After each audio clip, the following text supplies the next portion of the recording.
I think maybe your iPad is connecting. Correct. Yes. There. Hi, Anita. Hello, I'm sorry. I'm trying. Oh, you're fine. I will leave as soon as. This is public. You can stay. No, I know that, but I'm. No, she can't stay. He's out. He's out. Okay. Kind of like the draft, kicking the IT person to the side. Okay, I'm gonna shut. All right. Next time we're having a in-person meeting. We'll just sit out in the parking lot. Hopefully it's not snowing. Yeah. Okay, we all set, Sherry? I am just checking right now. We are live. Well, it says we're live. Yep. All right. Oh, yeah. Get that. Okay. We are all set. All right, I'd like to call a special board meeting, May 11th, for a work session agenda to order the special board meeting. This is a special board meeting and there is no public participation. Roll call. Mrs. Daniels, Here. Ms. Thomas, Yes. Here. Mrs. Tucker, Here. Mrs. Kitson, Here. Mr. Juby. Here. The purpose of this meeting is to go over various topics that we have before us.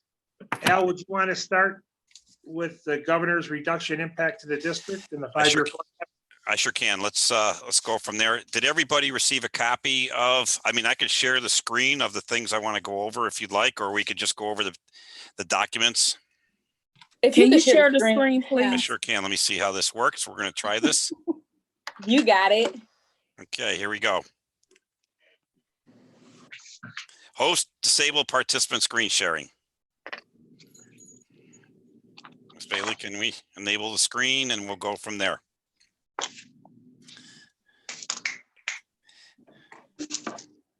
Okay, let's try this now. No, we still have to host disabled.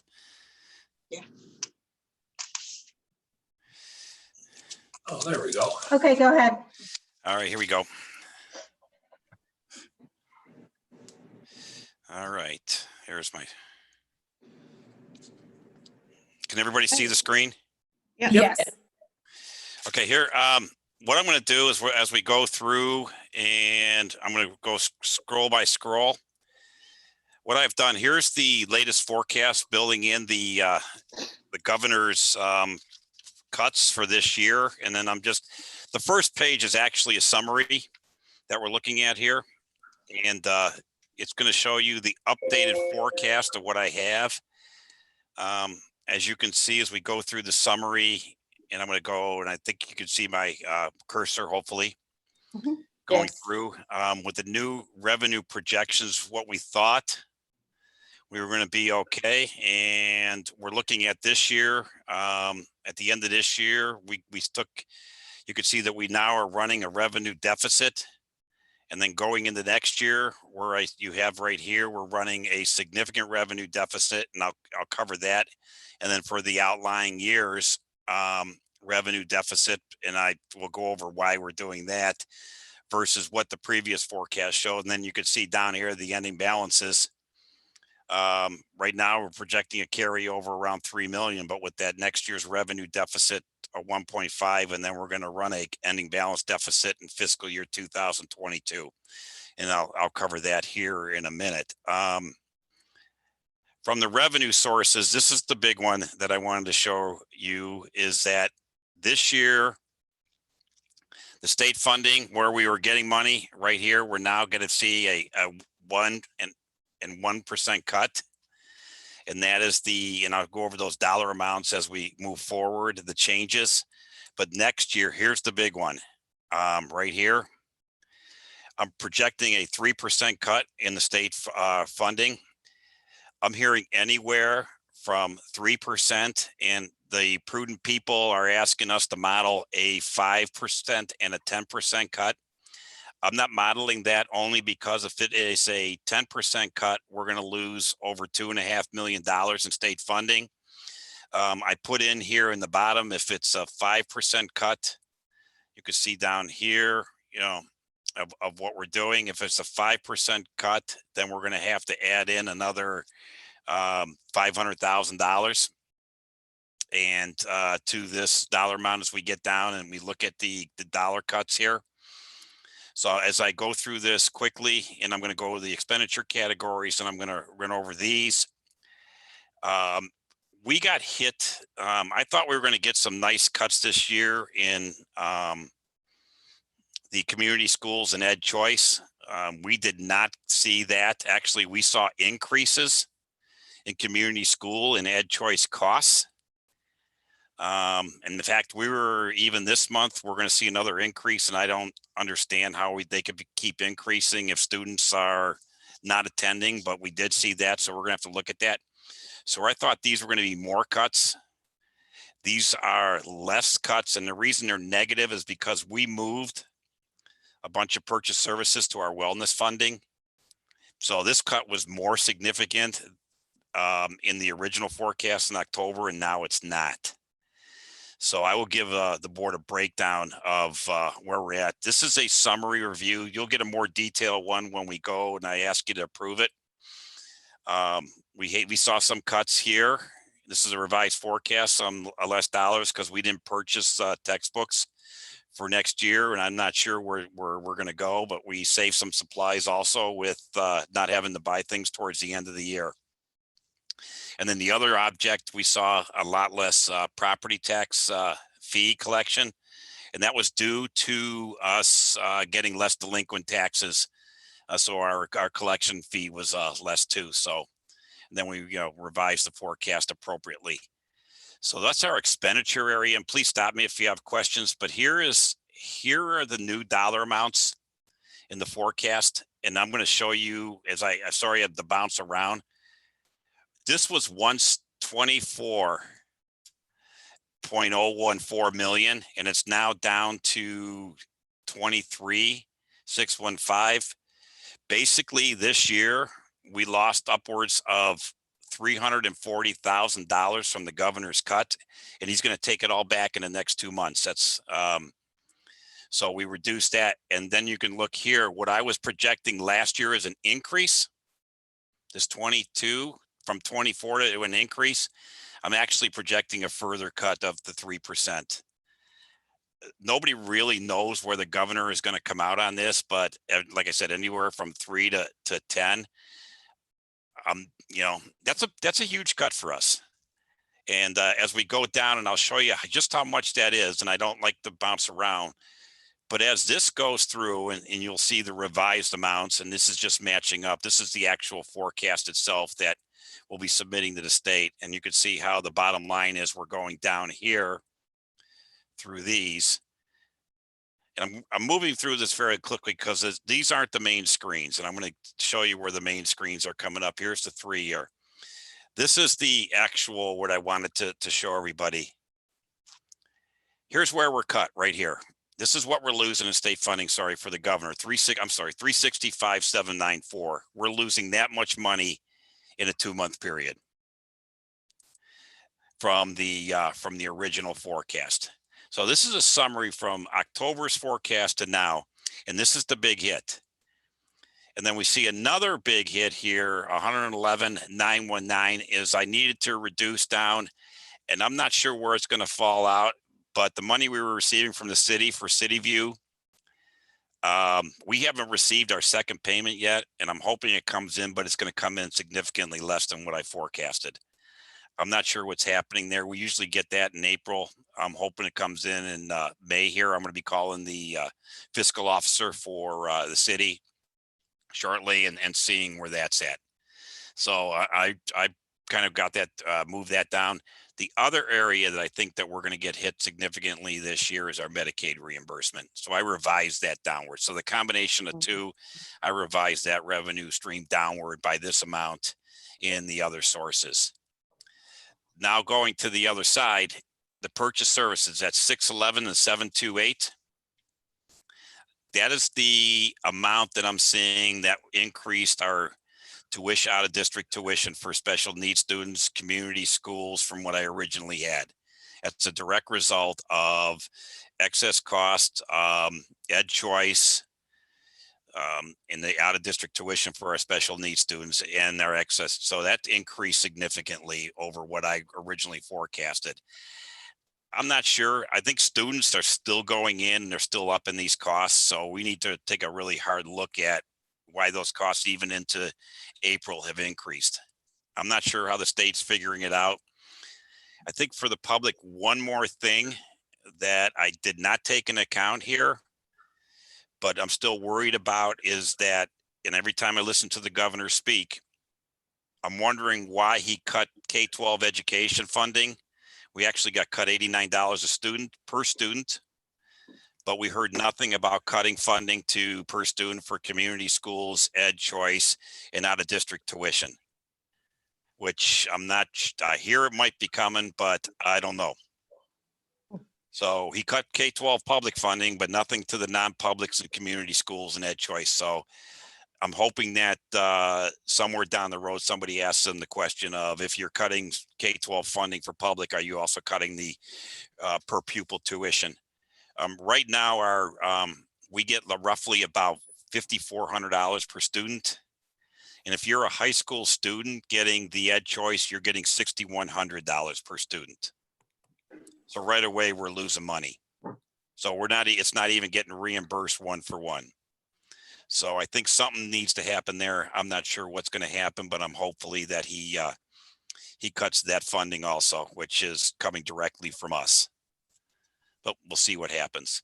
So that's those are the net effect, that minus 365 plus the 611 has pushed down the forecast amount for the carryover. And then here's where I'm seeing the as I stroll, where the changes are. 449 this year is a net change to $1,098,000 for next year. And here's where it's at as I go through.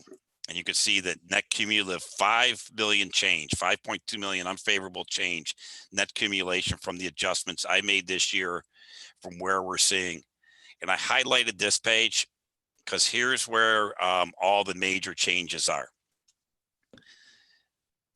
Good news. There's always some good news. We got 481,000 more than I originally forecasted. Net was due to a higher than projected delinquency collection again this year. As I said, I revised that delinquency collection down.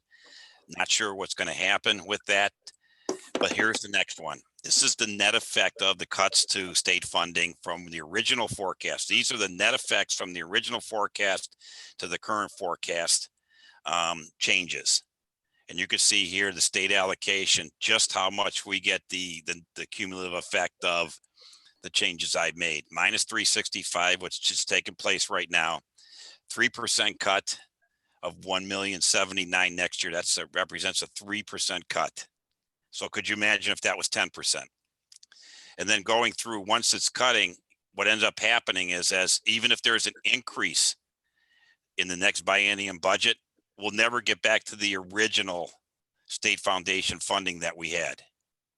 So from the original forecast, and I'll go down and show you what I'm talking about here. You can see all the net changes. I highlighted all the net changes here.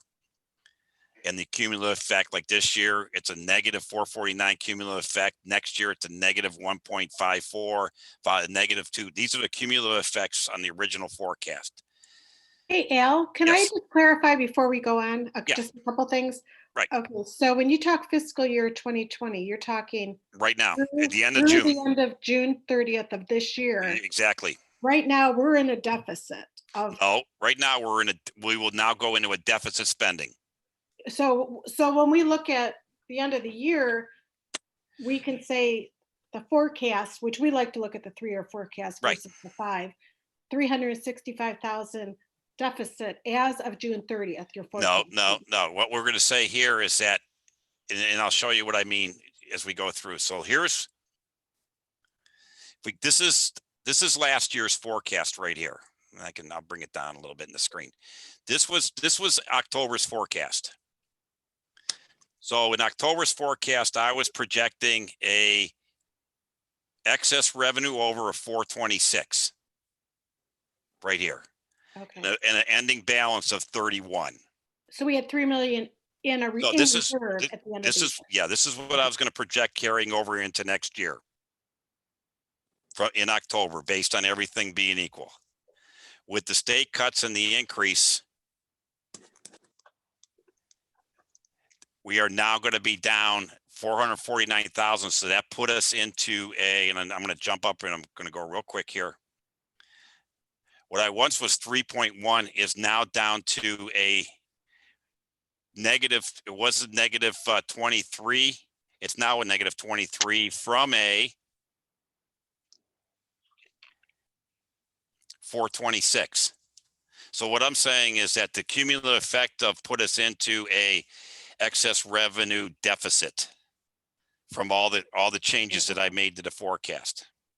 So we still have money in the bank, We still have But money not- in the not bank so this much year, and we cost. will have money in the bank next year. but then after that, But if then we- after so if that- we keep things going as they are and your trends and your forecasts are as expected with the state, Well, right. within 2 years, we'll be a deficit spending. If Well, no, we'll be a Okay. deficit balance. We'll already be Deficit balance, deficit okay. spending here. Right, Like, right. We're still deficit, which I'm concerned about deficit spending. well, We here, have those here, short right, reserves with only 2 years of. right. funding Well, here, available. there's two caveats to this whole thing. One is we don't know, and this is the issue that I'm having right now with the governor. We don't know what the cuts are going to look like for Mhm. next year in state funding. He has not come out with how he's going to do it, what he's going to look like, and how the state aid is going to, go in for cuts. Hey, Al, The second thing, yes, sir. okay. The ways to get out of deficit spending, seeing as how 75% of our budget is personnel, the only way would be to lay off personnel. Yes, but Okay. okay. So I have two caveats to this whole thing. The two caveats are, and what I'm hearing is, one is we don't know where the governor is going to come out with his state cuts for next year. It could be anywhere from 1 to 3 to 5. The encouraging piece of this is that he did weight it to the more poorer districts, the current cuts, and he might do it again. And the second thing is how much leeway we are going to get in the CARES Act to shift some of our expenditures over. Right now, we're slated to get 1.2 million. Mhm. So if we can shift some of the expenditures over from the CARE Act, which is mostly personnel and benefits, then I think that is another way out of this deficit situation, on top of any more federal assistance that we may be getting. How A would lot we, of these are what ifs, correct? Well, I mean, and that's the we whole just thing. Don't know. And that's why I always caution to say, this is what I'm looking at right now, but it is what ifs. And the big thing is, and I'm going to say this, we're good this year. We're good next year, even with a 3% cut. We just have to plan for the following year. But we'll have more information as the governor comes through and he tells us what we need to do. And if there are cuts to the funding for community schools, that saves us money. We still have the wellness dollars in place, that we are shifting costs to wellness dollars for our health, psych, OT, PT, and some of our intervention managers and social workers, that we shift over their cost.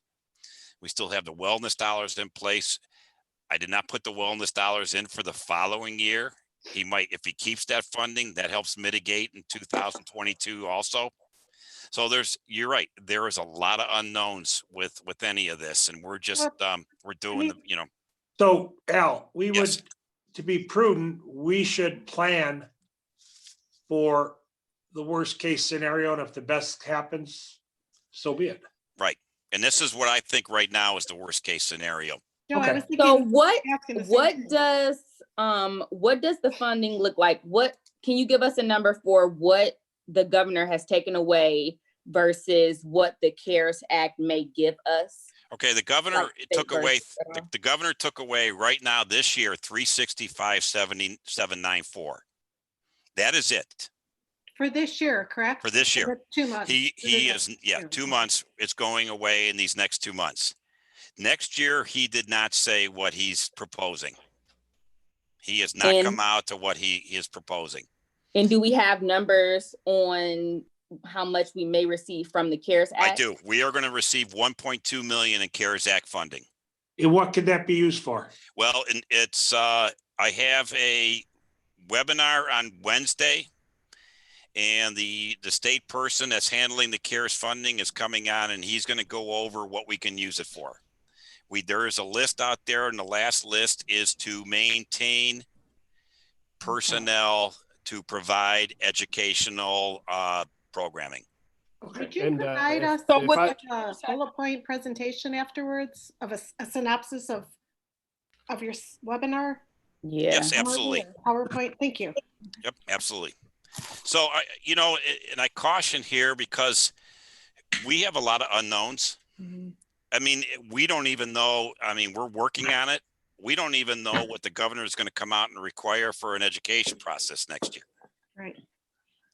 So, I mean, I think we're there's, the only, Al, yeah, if I could jump in. Yeah, I mean, there's been a lot of movement toward a number of things. We just don't know where it's going to fall out in terms of some sort of essential curriculum where it goes down to possibly in K-8, a math course, Right. math, science, language arts, things of that nature. And then, there's also the social distancing issue in terms of everything. So right. So, there's in a couple a number of things- things we don't know yet. There was a couple of things, since we're on this. The Ed Choice, I believe it's till the end of May, people can enroll, students can enroll. So if you could provide us like maybe with a weekly update of those numbers. I'm And, not sure. I thought they suspended Ed Choice, but I'm not sure Oh, if they can still enroll. okay, I hope they did. Enroll?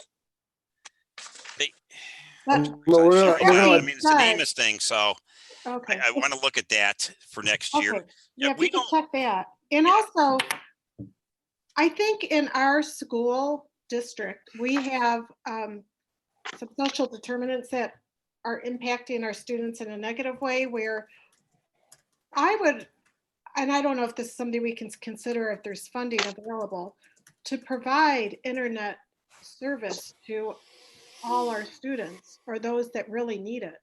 I mean, if I'm looking at the way funds should be spent, and we potentially could go virtual, well, we know this year we're virtual, with the good possibility at least part-time virtual next year. Is there any way, or could there be consideration given to providing funding for each family for internet? I'm not sure we can we can't use dollars for families, but I know Sherry has hotspots. She just ordered. Does the CARES It's- Act allow for that? It seems like I read Yes. somewhere where the Yeah, it CARES does. Act will The help CARES Act with allows that. for technology purchases to keep the educational programming going. Yes. Did Because we, one of my concerns is even with the providing the internet service, and I guess this just probably a bigger issue to be approached with the state if we're going to be moving forward with having students having to be prepared to go online at any time.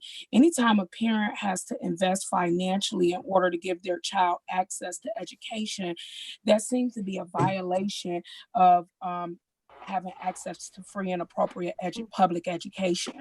And I just don't know, where that, and we don't want to, we do not want to limit our students' abilities. Because right now our district, we're completely online. We did not have paper packets available for students that didn't necessarily have internet.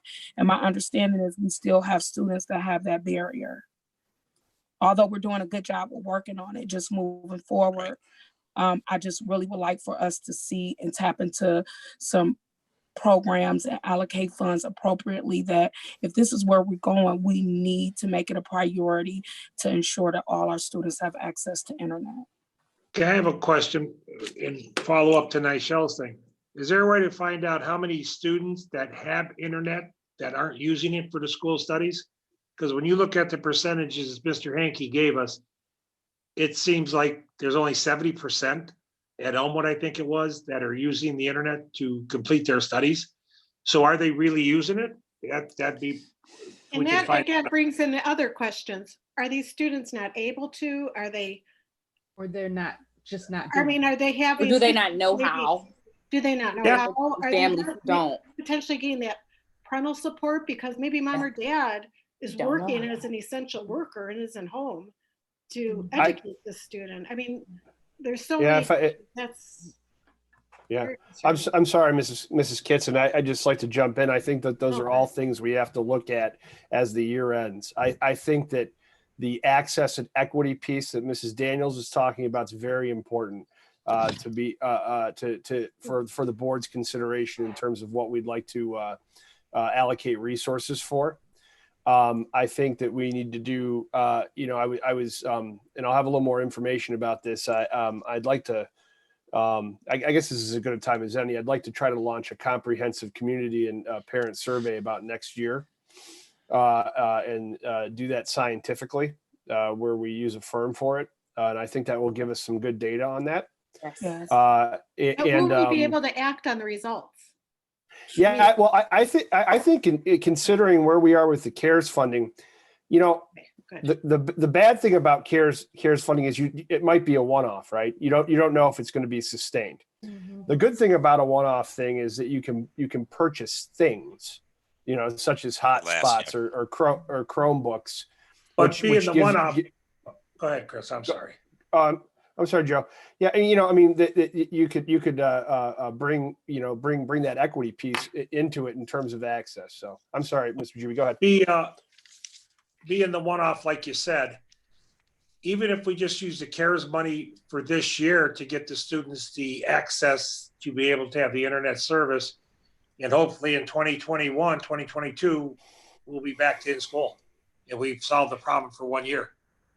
Yeah, well, Use the that's a money, piece. I get it for this year, then, Mhm. because hopefully. That's a piece. Gonna be one.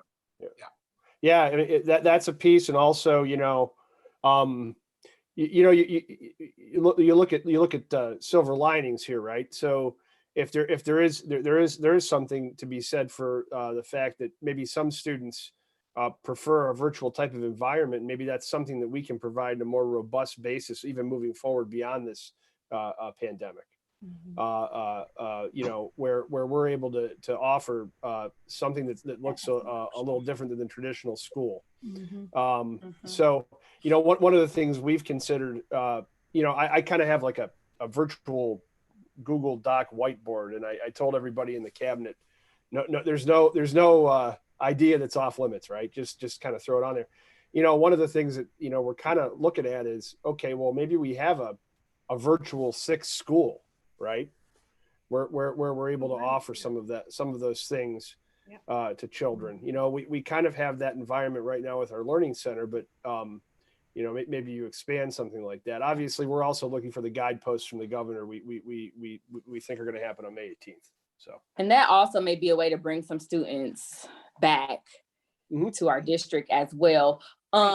With the OneNet fund, how are we looking with that? Is that the money that we use to buy the additional hotspots and Chromebooks, or like where are we percentage wise with spending that?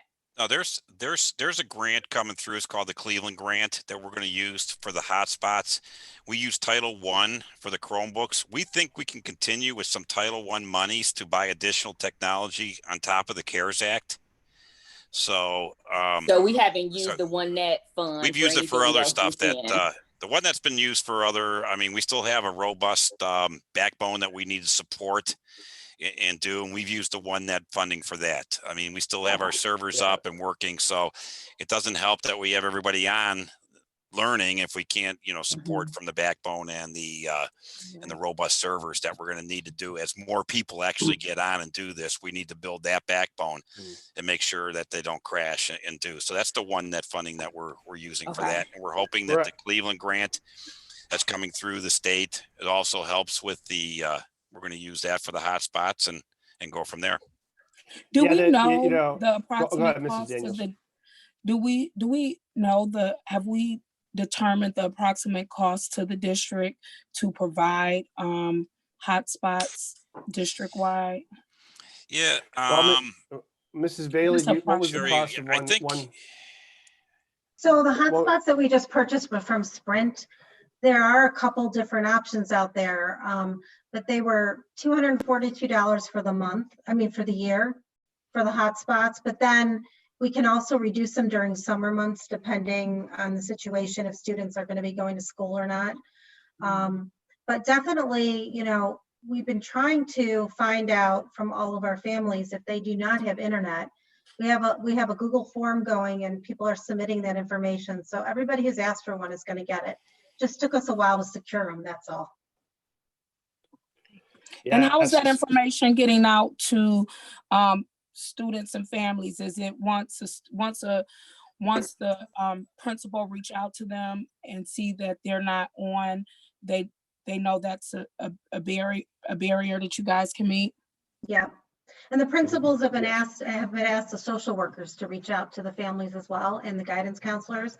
So they've been collecting all that information and funneling it back to the technology department.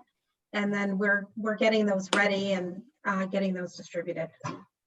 Yeah, I know it's the end of the year now, but just for future, I remember Nichelle saying that some of our families may have Wi-Fi and access now, but as people are still not working, there may be some students who, lose that access. So I know, just for future references, can we watch and monitor, students that may have possibly also been doing work and kind of stopped? Mm-hmm. Yeah, I know I that's having barriers such as, using cell phone hotspots and stuff that doesn't give them good access, and sketchy access to, so students may be getting on, but they're not having the same experience, and the ability to access the curriculum in a manner, that's conducive. They run into a lot of barriers and glitches and stuff like that. I'm hearing a lot of that. I couldn't agree. I don't think the need, Ms. Thomas, I don't think the need's going to decrease, right? Gotcha. I really don't. I think it's going to be a situation where we're going to have to look at it and, tackle it head on if we have a blended or virtual environment in the fall.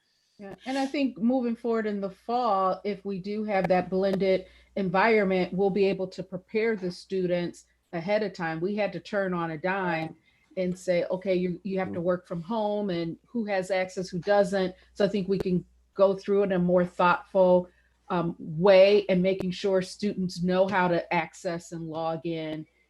This is what you should do if you do lose internet access. Contact XYZ. So we'll have a better plan, it sounds like, moving forward, because we've already tackled some of the barriers and we can really do this planfully. Yeah, I agree. And just to give them more expectations on their learning, like it's easy to say, hey, these are your 3 assignments, but to say, hey, I need you to focus on math for 45 minutes a day, and I need to see that 45 minutes a day. I think it's very important to also set academic expectations with virtual learning. And actually, with the 21st century skills and the 21st century work environment, that virtual field, that virtual reality is in place. It is what it is now.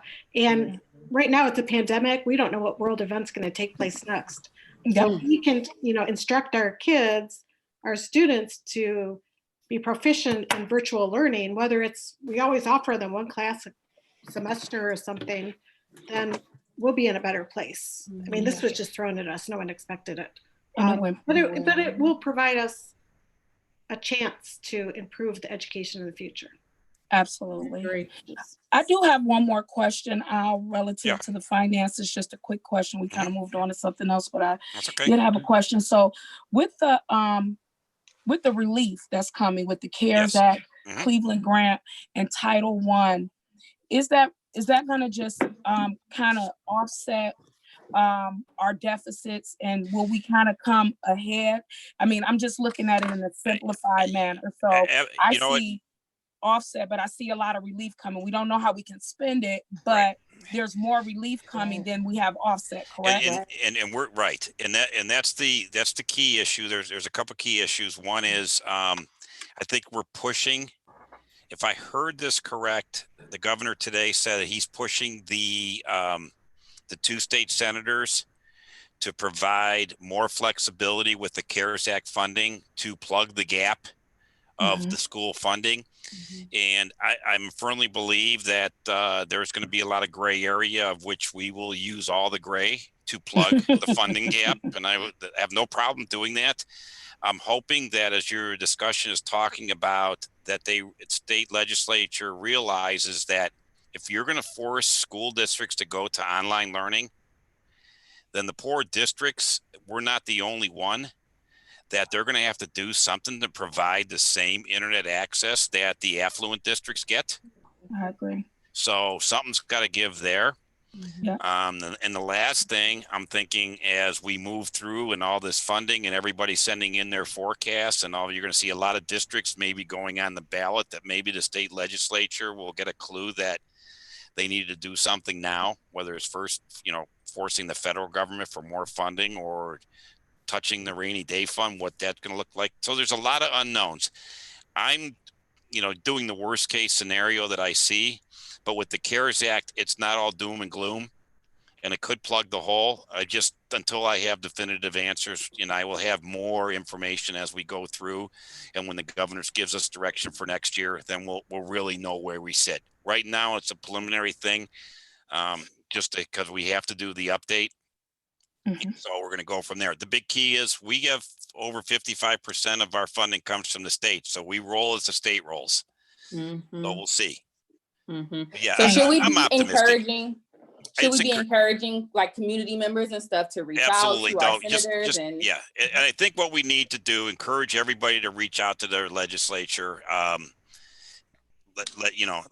Absolutely. And I want to encourage the community that we will do everything. And this is, it's not all doom and gloom, as I always say, but I just wanted to make sure that we are prepared for the doom and gloom, just to see what it looks like coming up on the forecast. And if, I just don't want anybody to be surprised, but I'm encouraged by the CARES Act. I'm encouraged, as the governor talks every day, I'm hoping the economy comes back quicker than it does for the state. I think that this, I'm going to say this over the air, but the governor was short-sighted when he's shortfall this year is because he moved the income tax collections for the year to July.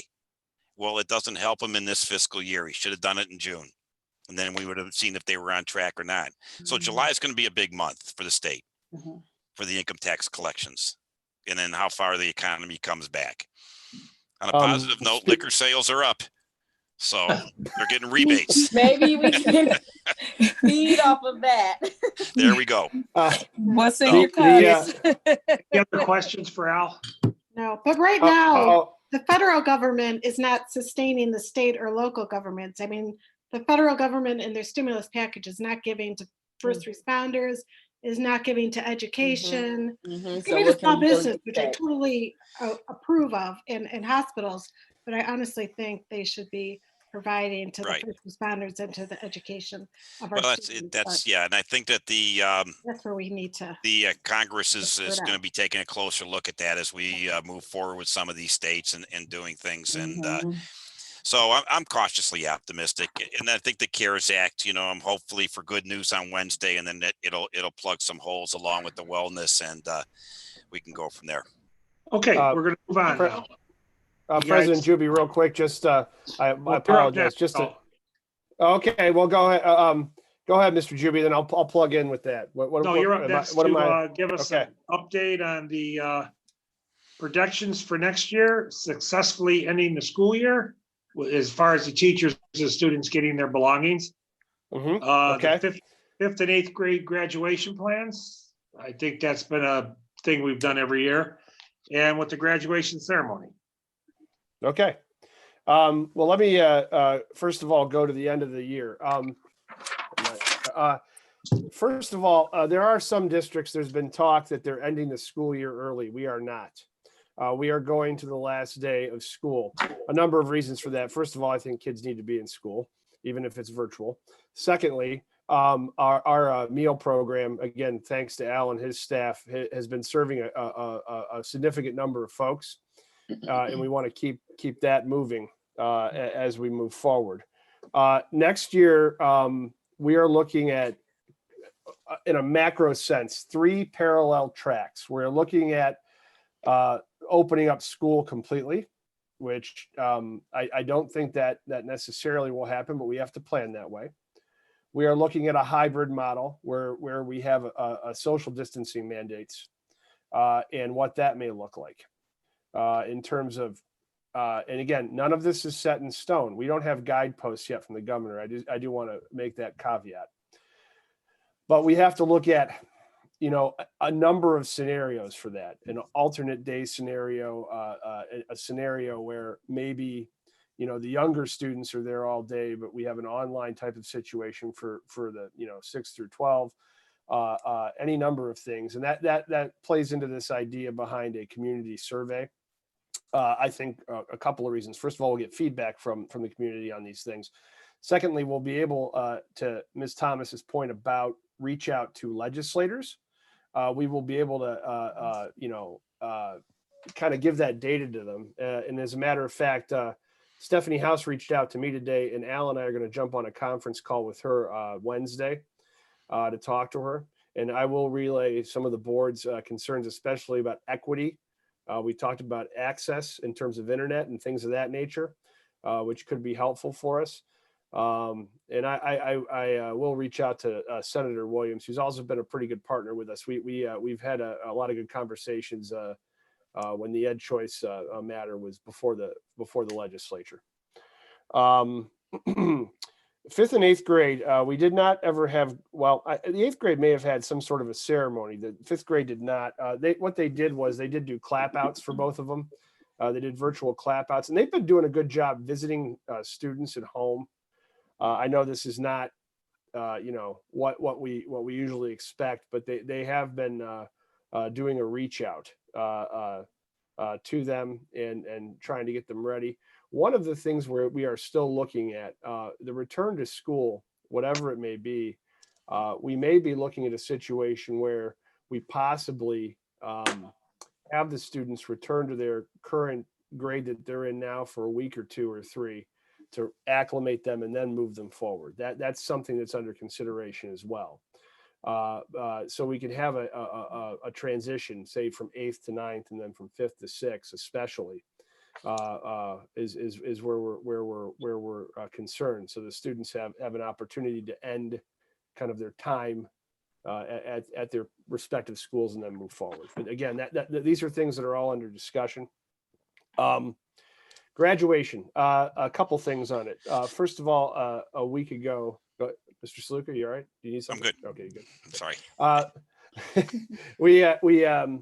We received, Ms. Hager received a notice from the Cuyahoga County Department of Health, not last Friday, the Friday before, that any of our plans for graduation had to be approved by them.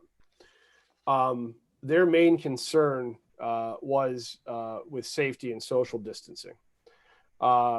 Districts are kind of all over the board in terms, some are not holding any graduation ceremony at all. I believe Cleveland's gone down that track. There are others that are delaying graduation. My fear with that is that if you delay graduation, you're not having an opportunity for students to move on. That's also the Ohio Department of Education's issue. We do want to make this, we did want to make a meaningful in-person ceremony where students are instead of having, 2 people, no more than 2 people come into an inside area, we were going to make an outside area nice with a tent and carpeting and have somebody announce names. That's what we're moving forward with. And then the families, as long as they stay in their cars, can get pictures. They'll be right up next to the graduate. The second thing, and this is this kind of came to fruition over the last couple of days. I've worked with Therese Lapelli, the GHTA president, and they are doing their yearly yard signs for the graduates. and we're gonna decorate buses and have the buses deliver all the graduation signs with teachers socially distanced. So only 4 teachers on a bus. Anybody else that wants to participate, it's going to be May 19th. We are working. We're working through the details on that. I think that's really going to be a cool thing. So we have a situation that where we can further honor the graduates.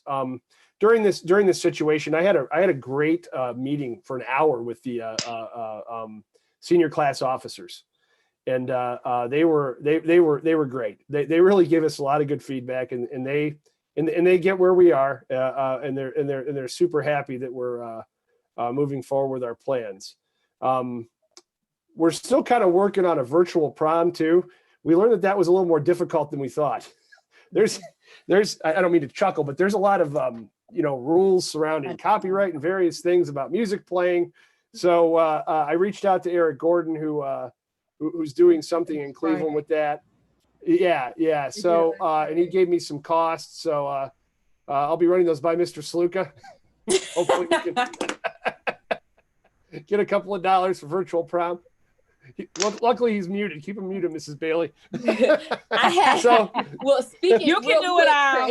All right, did you not just see my forecast? No, I'm just kidding. No, listen. No, on a serious note, I did talk to a parent today, and one of her concerns was definitely what about the money that the seniors had already raised for prom and stuff. So I'm happy, Chris, that you did mention that you are still considering virtual promming, that we are looking into that kind of stuff.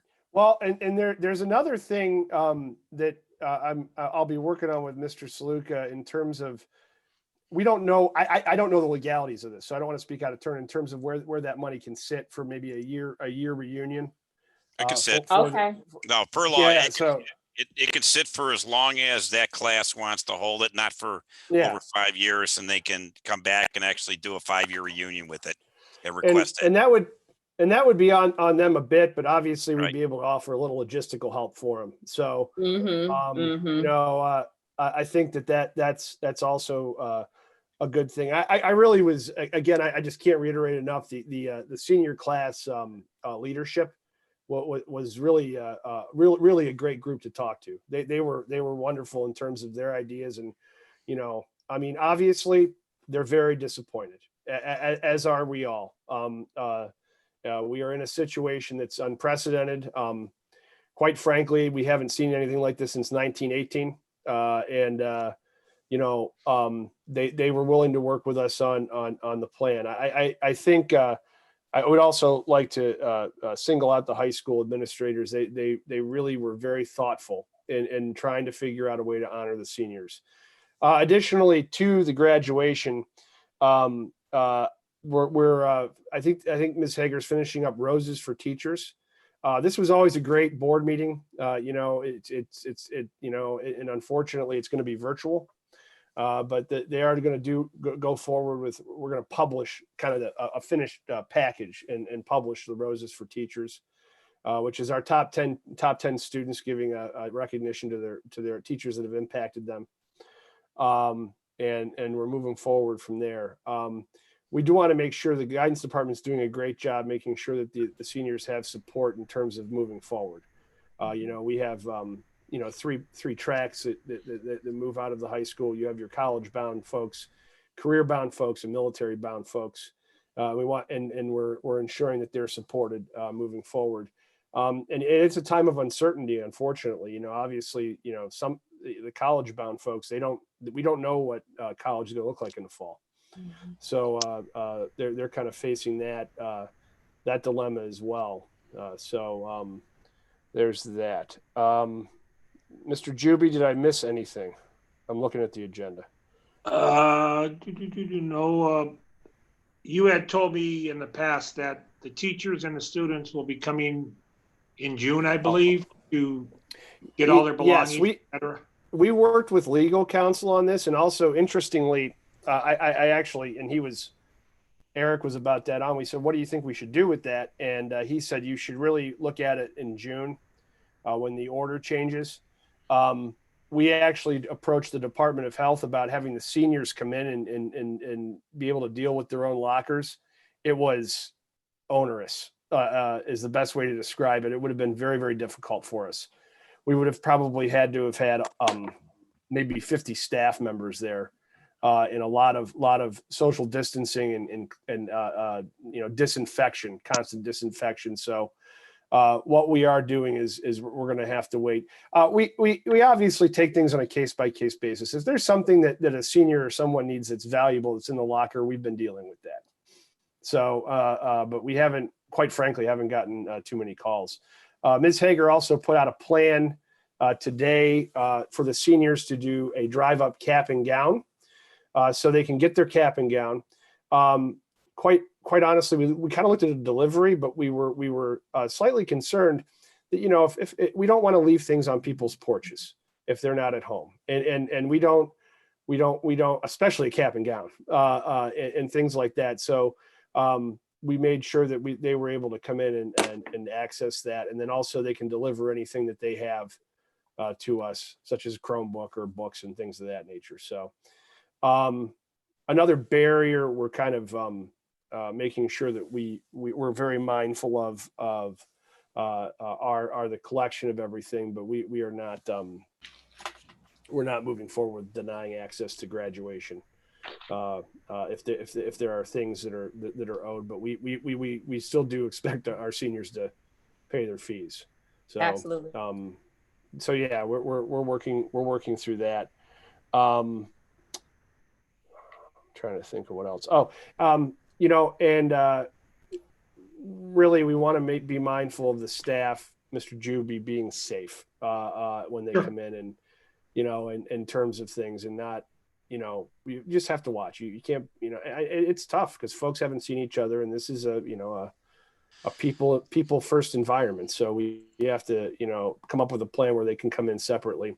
We'll probably end up with the elementary children packing their stuff up for them, for their parents, so they can come and get it without coming in the building. So, and then we're going to go from there. We're going to have to see what the world looks like. Even in a month, that could change pretty rapidly.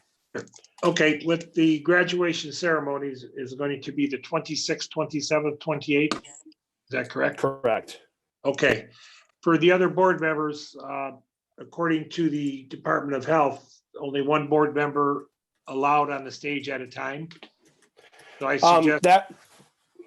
So yeah, I'm sorry, Mr. that Juby. we take turns. Whoever wants to show up, we pick a time slot, or unless something changed, Mr. Hanky.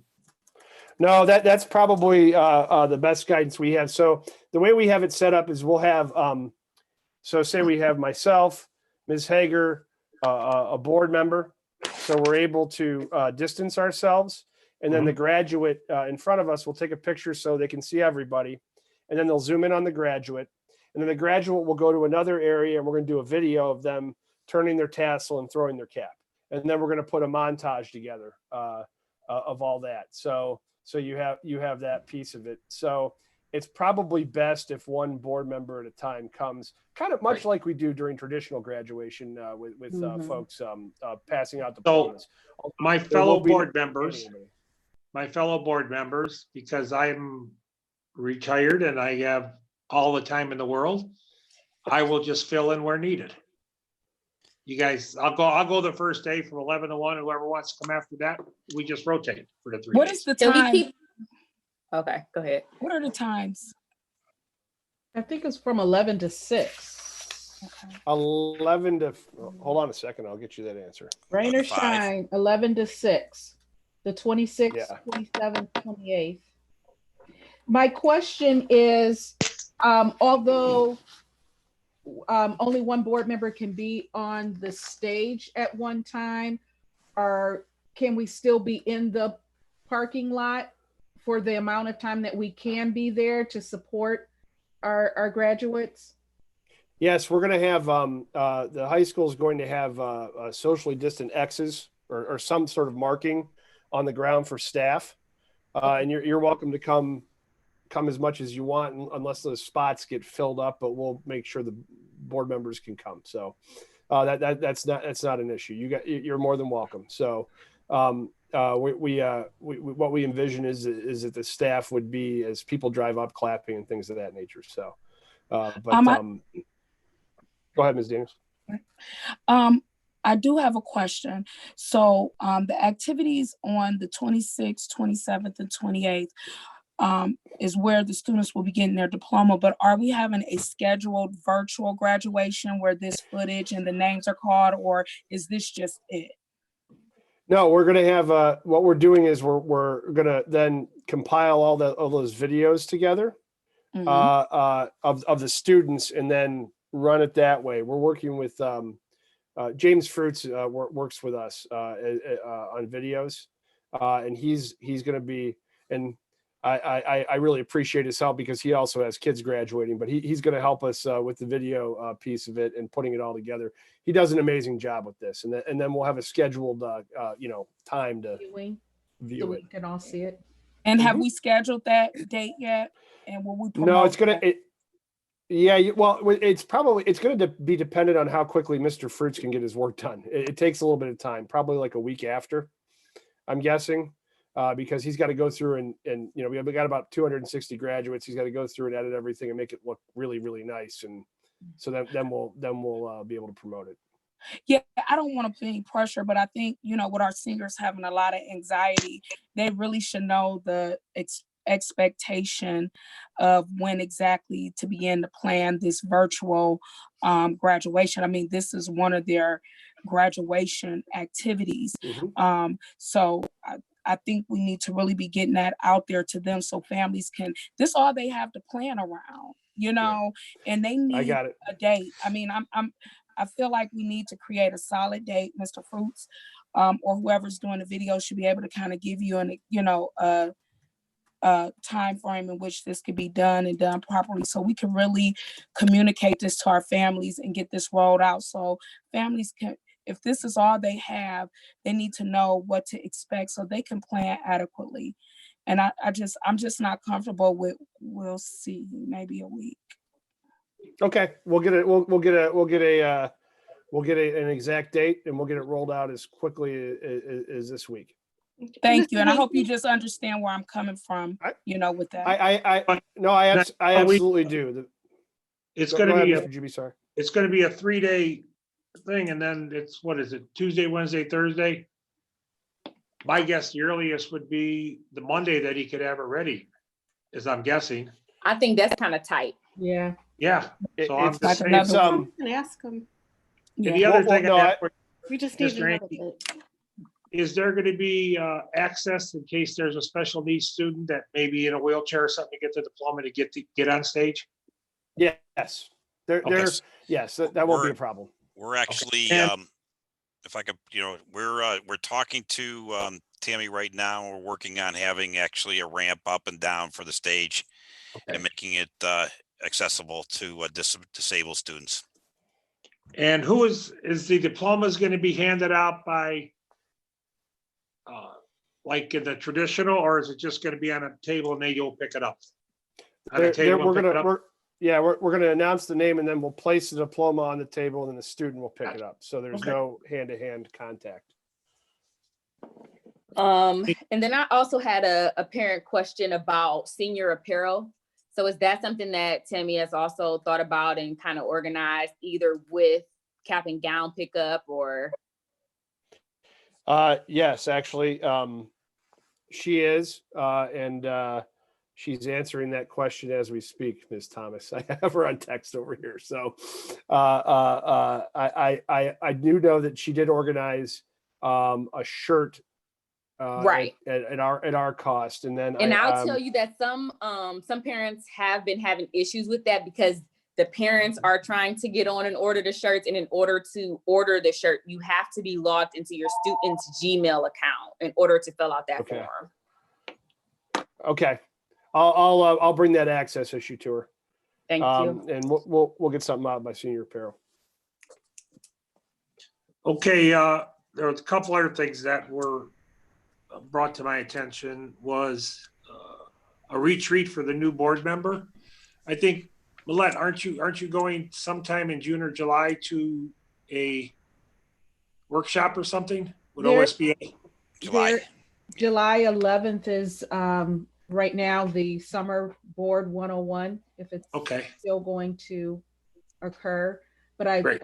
I think, and Miss Daniels, correct me if I'm wrong, you wanted to get the whole board back together. Oh, I know what she wanted. Okay, I yes, didn't but want to- yes, I am scheduled as of right now, as long as it's still a go, to do Okay. Board 101 in July. I didn't want to schedule the retreat till after you got done with your board thing, and then we can schedule like in July 11th. August or whatever. Okay. Okay. Okay, and then there was another question about when are we going to continue with the strategic plan? Yes, that's a wonderful question. It was something that was really, I don't mean to chuckle again, but it was, before this was what my one main priority was to have this spring. It's unfortunate. I think if we, I know it sounds like a reset, but if we look at a kind of a 1-day board retreat, Mr. Juby, with the same type of format, and Okay. we do a relaunch with our consultant. Okay, Then we can move forward. One of the linchpins of that is a community meeting, and I Correct. would prefer if they start to lighten some of the social distancing restrictions, look at a large community meeting in the fall, okay. because I think that's really important to get their input. Even if we had to do small groups. Yeah, we could. Oh, absolutely. Yeah. I mean, however it And- may look, if we can get something going with that, I think that's going to be really important. And Idle. I guess the good thing is, because we can now include all of the things that were that are going to be new, Yeah. into the strategic plan, considering, where we are with the pandemic. My guess. Go ahead, Michelle.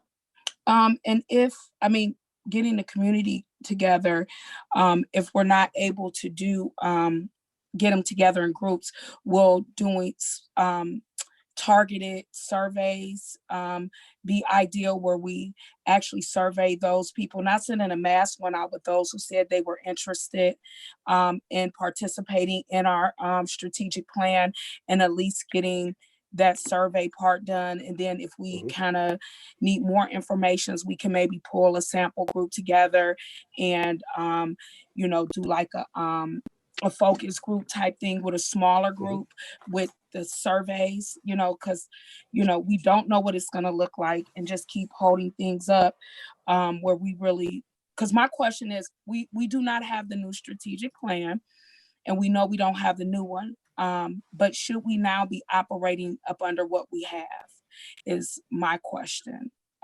Like, what is, until we get something new, is the district operating up under what we have in place now? And if not, how are we streamlining and targeting our district activities, and how are we setting our goals? And this is a new board member question, because I don't know yet. Well, that's a good point, Mrs. Daniels. When I applied for this position, our strategic plan was about 3 years out of date, and needed to be revamped.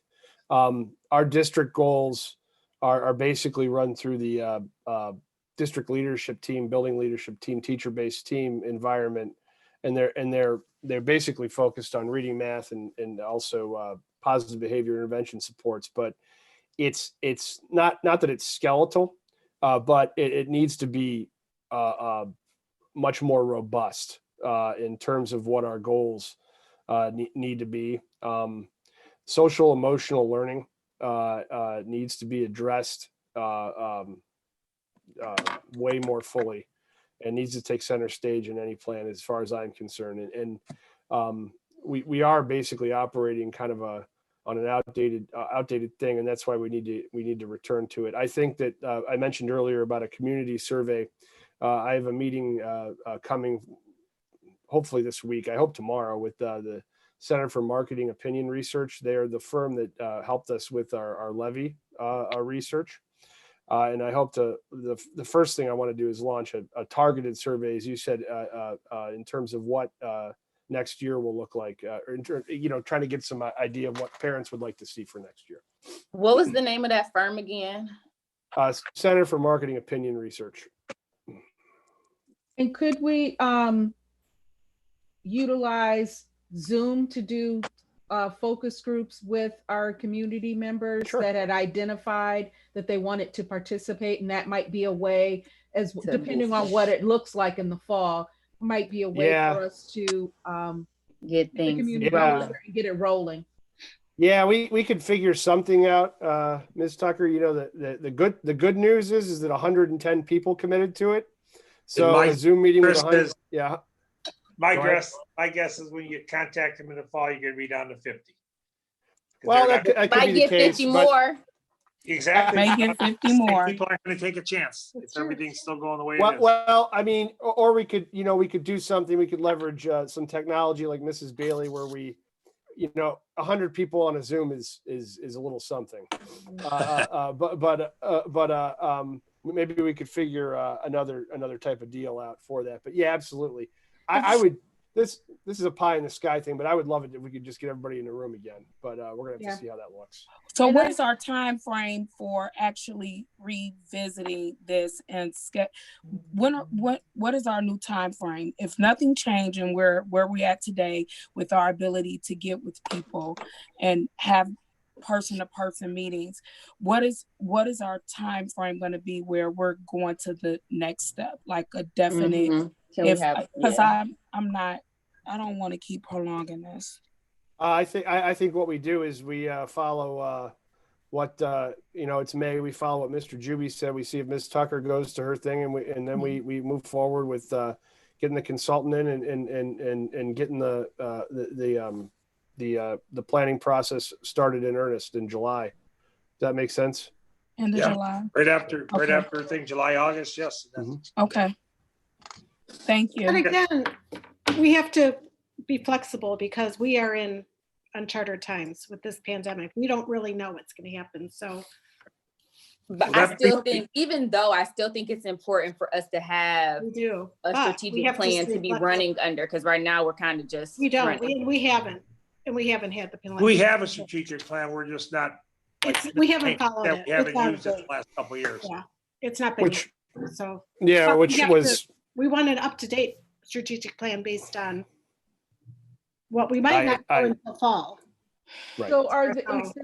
are there goals that the goals that we're currently working towards, which is you had indicated, language arts, all of that. Can we get a copy of those goals so that we know Sure. what we've been working what the old strategic plan said and what those goals are?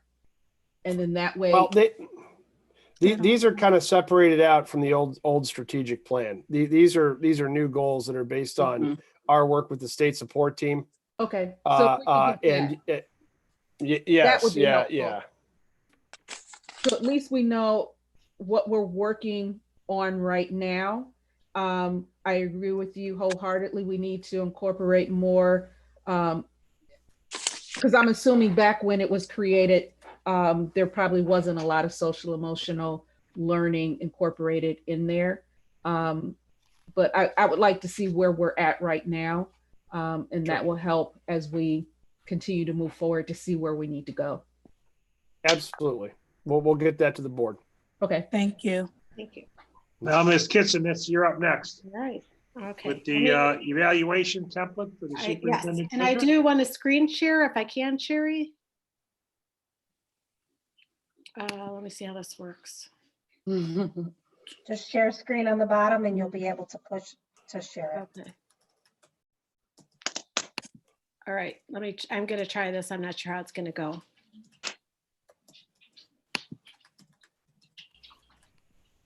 You thought I forgot about you, huh, Christine? Oh, no, I knew you follow your agenda. But as this is loading, I do want to, Mr. Hanky and central staff and Ms. Hager and everyone at the high school, thank you so much. I know we're in uncharted times and what you're doing for our seniors is wonderful. And I know not everyone's going to be happy, and I know that it's not a perfect graduation, but I know you are trying to make this memorable for our seniors. And as a board member, I'm charging that to you.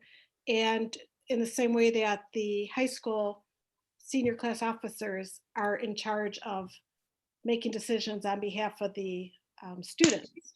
So I appreciate everything that's being done for our students that are graduating this year.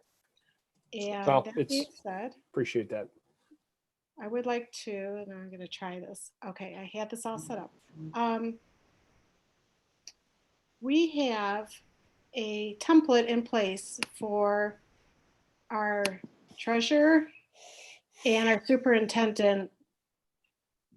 And all the board members should have gotten this already. Yes, we did.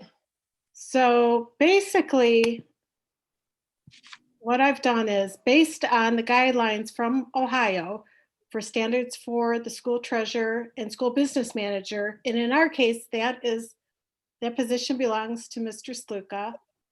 And for our superintendent, based on the Ohio standards for superintendents, over the last couple of years, I developed the template that we use for our evaluations. And it's a blank form that each year we fill out.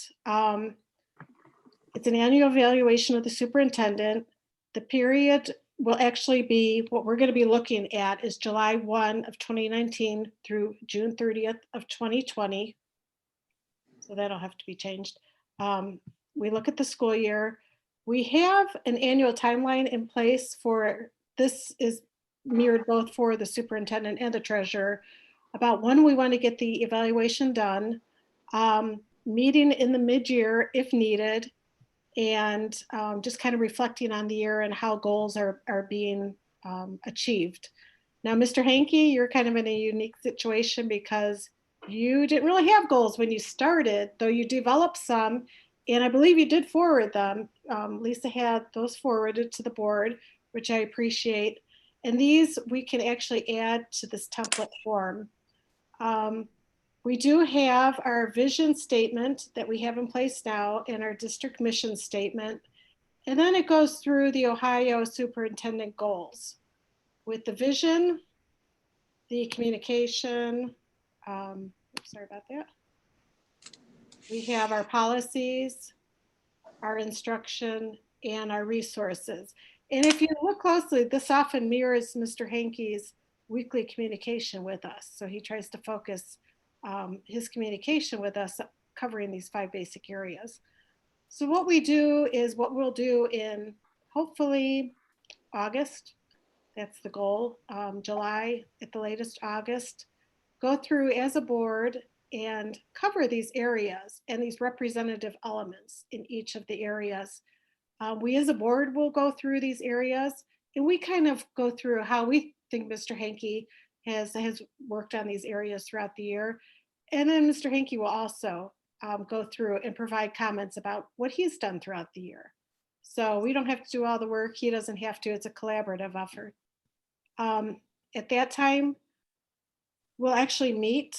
I found last year, Joe, correct me if I'm wrong, it seemed to work out well if we met as a group and actually fill this form out together as a board.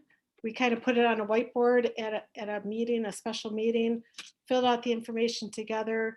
The superintendent would come in, share his thoughts. We work together through this, work on it. The goals that were set the previous year, were they met, were they not met, what barriers were in place. It's a discussion, it's a collaborative discussion. And then we look at goals for the next upcoming year. And again, we try to focus on these 5 areas. So that seemed to have worked out well. And we try to, again, do these once a year in January. And with everything that's happened this year with the pandemic, and we've had new board members and change and everything, we didn't really get a chance to meet mid-year. But I think we are still on track to meet at the end of the year and discuss the year as it is, because it's just been a challenging year. Well, Christine, mid-year, we only met mid-year if needed, correct? Right. We don't have to meet mid-year. We can meet mid-year to just kind of discuss how the goals are going, if there's any issues or that. It's not a necessity. We don't have to, we do have the option to meet if not that's no problem. But we will meet at the end of the year. And basically what we're looking at is the previous year. How are things the previous year? And again, this is the blank superintendent form. We also have the treasurer's form. And again, if you look at it, and I can send this to anyone that needs it, we do have the job descriptions. I have that for the superintendent. And I've also included it, this is the treasurer's job description. So I've included that in the business administrator role or business manager role that Al has. So that's included on the treasurer template. It's basically set up the same way. Sorry about this. I don't want to make the people dizzy. But it'll have his goals, which I haven't filled in, but Al did provide goals for us for this year, the 2019-2020 year, and that he is working on throughout the year. And then we have, you can see the different treasurer goals or standards, which are different than superintendent. We have the financial management, leadership, communication, which is important in both of their roles, facilities, the capital investment, and these are more of the roles that Al does as director of business. And again, we kind of go through the same thing. We as a board discuss how Al's done. We fill in our comments. Al comes prepared with his comments, how his goals have been met throughout the year, any barriers that he's had. And then as a team, we come up with goals for the next school year, which will be the 2020-2021 year. And again, if needed, we'll meet in the winter to kind of touch base. Though the reality is, if the plan works as it should, this is an ongoing process. And with the weekly or monthly communications that our superintendent and treasurer provide, along with our meetings, we will know exactly what's going on with both of their roles. So when we come up to evaluation time, there's no surprises for anyone. This should be an ongoing process throughout the year. So this is the form and the evaluation process that we've had in place for a number of years. And it seems to have been working. We can, as a board, decide to change it if there's a need to. But again, if we have discussion about any kind of change, I would, want to know why this isn't working and that. But again, it's our discretion as our board, because this is our evaluation process. This has worked in the past, and we can keep this year, see how it works, and then revisit it if we want to after August. And I will go ahead and share all these documents with everyone, the templates and also the evaluation information, the standards from the state for the superintendent and treasurer. So And I don't know, Al's worked with this process in the past. Joe has. Mr. Hankey, this is new to you, but it kind of seems to reflect the teachers. It's kind of like an evaluation form that is goal-based and standard-based that's used in other areas in the district.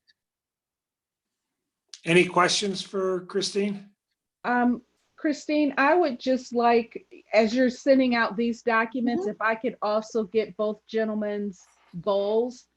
Yes, what we'll do is, Mr. Hankey, if we can, with Lisa, it seems to work with Ms. Miller. If we can work together in one email, I can forward this information to her, Okay. and then she can put everything together in an email.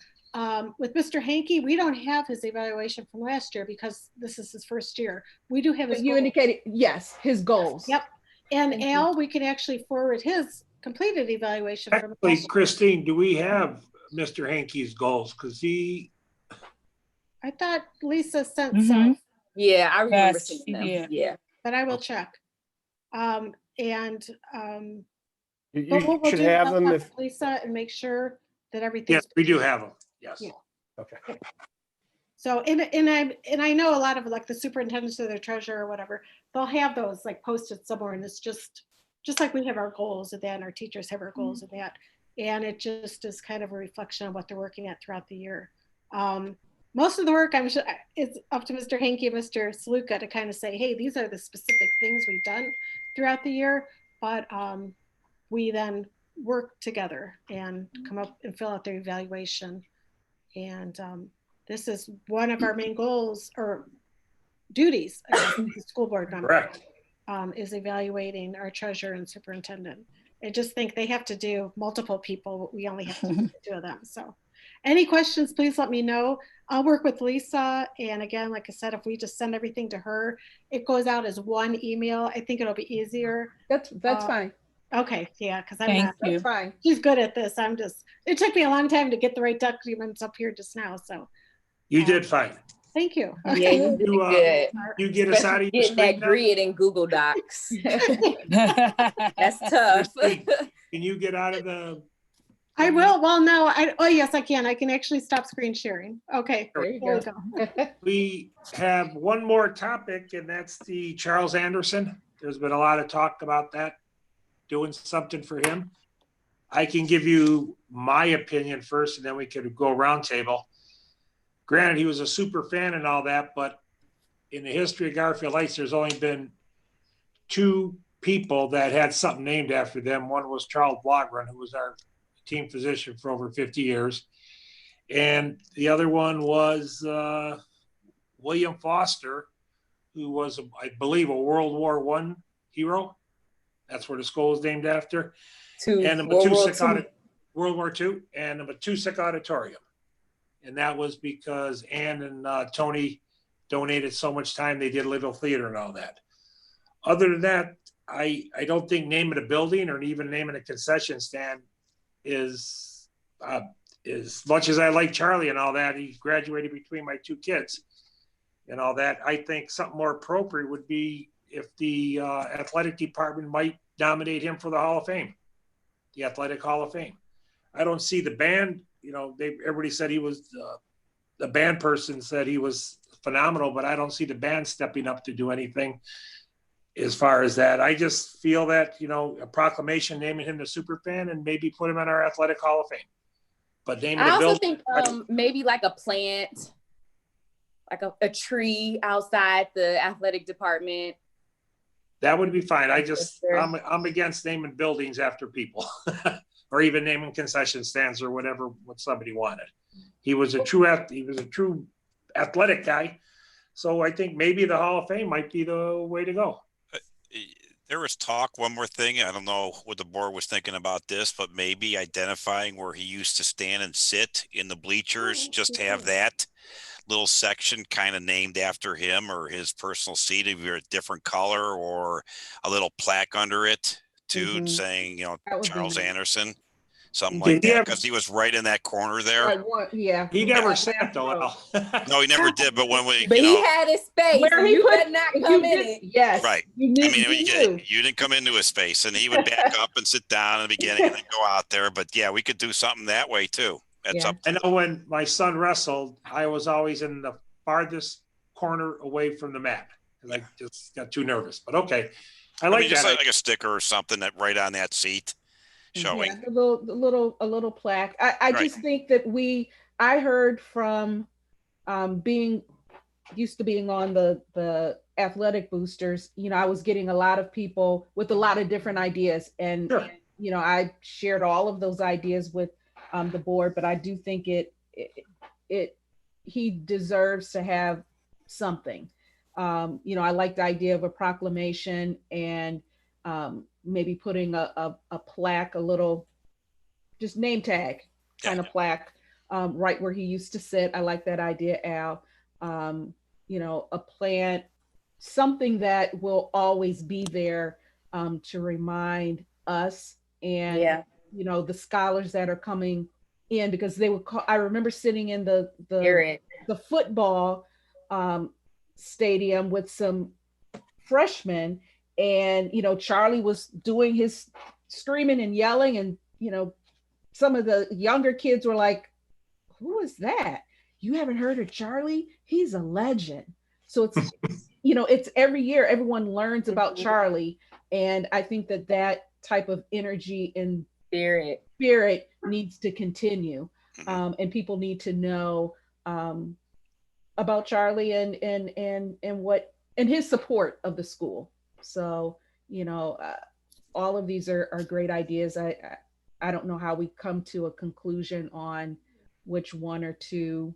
I will that say, do. we have had rooms named after people, like Mr. Shively. Doesn't he have like a band room or No, something? not named after him. No. No, We have the Capadonna room, I know. And then was there something else? I thought there was.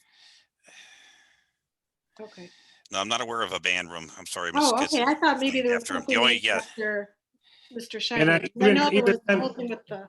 even I then- feel like I've seen his name up somewhere, Christine. Even if we even put though- in the concession stand, a plaque with his A name plaque. or Mhm. something. even though Christine, with naming even a room now, there was, and I'm not gonna mention any names on this, but there was two people that were nominated that wanted a library and a school named after them, and the board at that time said it's Oh, not yeah, a vote. no, I know. We have I to. don't know if you remember who I'm talking Oh, about. yeah. No, I know. So And- with that being said, do we have policies in which we can streamline these requests and make these decisions based upon versus just our personal opinions of whether it should or should not? I Because believe what may be there's no important policy to right you- now. And is there a Do you- policy? Yeah, I is don't it- even know, no, honestly, If there is a what our policy policy on is. this at all. Okay. So Well, Nichelle, We you can and I make a being, policy. We can. Nichelle, We you and I should. are policymakers. Policy On committee, the yeah. policy committee, we Yeah. can probably come up with something. And then bring it Okay. before Well, the board. The one thing we do have is we And do Sean, have I'm a, sorry, Sean. Yes, Yeah. I was gonna say, But, we can yeah. get something or look towards something. what we do have a process for is the Hall of Fame. And if anyone, any of you or anyone would like to nominate Charlie, you're more than welcome to. Quite frankly, we are having some difficulty getting nominations in, and I'm glad this is a Really? public meeting. Yeah, Hmm. yeah, and we would like to see more nominations. As Al sits on the committee with me, and so you know, and the one thing we have done is we decided to move the ceremony. And actually, considering what happened this spring, we're going to move it to the fall before a football game, so we can then Mhm. honor the Hall of Fame inductees at the football game, Mhm. which we thought was more kind of school appropriate, and you know, also it was just it was time for a change. Yeah. So we decided to do that. So we'd be more than happy to have his nomination. timing. And, Yep. yeah. in How terms does of that. one go about nominating? There's a form on the athletic website or in our website. I'm not sure it's easy to find. We'll have to go back and look and put it on the front page and get that moving again. The Okay. Cliff Put Fox up front. Athletic Hall of Fame. And then also, just speaking about Charlie, I have been in touch with someone who's been in contact with a family member of his, and just to let everyone know that they're still working on funeral arrangements. That family member lives out of state in New York, so we know how things are there right now. Yeah. So as soon as we find something out, I'll be sure to relay that to everyone. All right, thank you. Thank you. Thank you. So Okay, what would be our next steps? I think as a board and Mr. Hankey, Mr. Sluka, and Sean, we meet, figure what we want to do. Can we all pick two? And then whatever has the As highest the most two? vote, who has the most votes gets the one thing then? Or the That's two? fine with me, Ashley. I don't care. If we all pick two and then the highest two things we can move We can- forward with. Yeah, I mean, All right. we might come up with something different too. These are all good ideas. So right now we got a Okay. name tag on a seat, proclamation, a tree, and Athletic Hall of Fame, correct? Mhm. I like the tree. That's a good idea. Even if there was an area, which I don't even know if we have an area in our We have district areas, where yeah. we could actually. This is have gonna a sound memorial goofy, but area. mine would be the Hall of Fame because that plaque will be in the school forever. Where Yep. tree may, Yeah. tree may die. Actually, a tree would, no, we You don't know, want the tree to die. proclamation, the proclamation. No, but Come to my yeah, yard, all how those many are good dead trees ideas. I got. No, we lost a classmate while we were in school and we planted a tree. And I just remember it being a That's really a great nice idea. dedication and it's still there. All right. So, yeah. I lost like 6 trees to ash borer about 4 years ago. So, We have a good maintenance crew to take care of trees, just to let everybody know. So we'll make sure. all right. Does anybody else have anything else? I think we're good. Okay, Sean, and me, you and Nichelle at their next policy meeting, we'll work on something. I will start working on something soon so that we can see if there's anything of that nature. And Thank Ashley, this is for you. Did they cancel your 10-year reunion yet? I am planning our 10-year reunion and I have not canceled it yet. Well, they canceled my 50th, so I'm kind of upset. Oh, you can come to ours. I was gonna if say, you join have. the 10-year reunion. Yeah. Yes. We We didn't have fit into it. definitely, we've definitely been considering some virtual type things too. So next year ours is going to be 50 plus 1. So, Oh, that's cute. all right, if that's it, I'll close the meeting. Motion to adjourn. So moved. Second, Second. roll call. Mrs. Kitson, Yes. Mrs. Daniels, Yes. Ms. Thomas, Yes. Mrs. Tucker, Yes. Mr. Juby. Yes, meeting's adjourned at 7:31 and our next board meeting is next Monday, Mhm. virtually again Yep. at 6 o'clock. Thank All right, you. everybody. Everybody have a Thank good you, rest of the guys. evening. Good See you. night. Yeah, good night. Bye-bye.